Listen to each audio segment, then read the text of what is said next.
afternoon, Purple Pot. Today we finished factors and finding greatest common factors. Can you find factors and greatest common factors? Yes. A factor. A factor is a number that goes Nicely. into another number, right? Yes. So if I give you like 6 and said find the factors of 6, does 3 go nicely into 6? Yes. How many times? 2. Does 2 go nicely into 6? Yes. How many times? 3. Does 1 go into 6? Yes. Does 6 go into 6? Yes. You guys know what factors are, right? Yes. Factor pairs would just be two numbers that multiply together to give you the product, yes? Yes. Greatest common factor, GCF.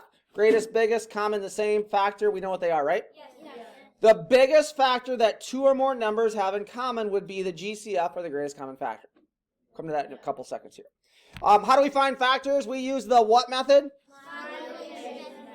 Here we go. Ready for this? Yes.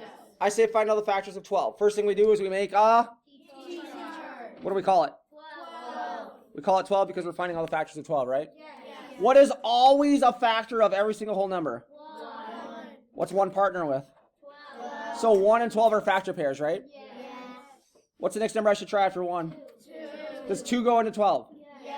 Why does 2 go into 12? 12 is an even number. So how many times?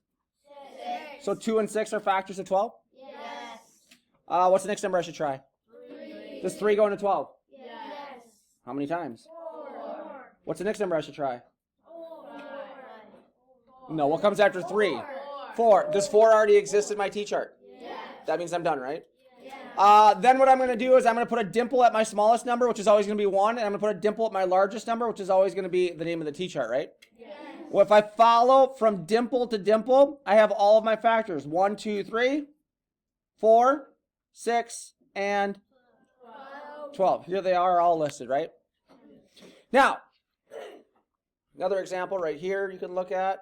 Now, if I asked you to find the greatest common factor of two numbers, how many T-charts do I need? 2. Find all the factors of 12, find all the factors of 28, right? Yes.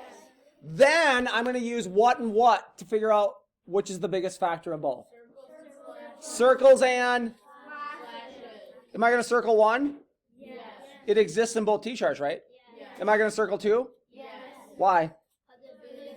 T-charts. Am I going to circle 3? No. What am I going to do? Slash. Because does it happen over here? No.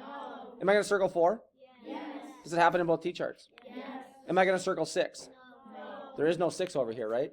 So slash it. Am I going to circle 12? No. Slash it because there's no 12 over here. I still have these 3 numbers left. There's no 7 over here. There's no 14 over here. And there's no 28 over here, right? Yes. So what is the biggest number I've circled for both my T-charts? 4. So what's my answer? 4. The greatest common factor is... 4. We good?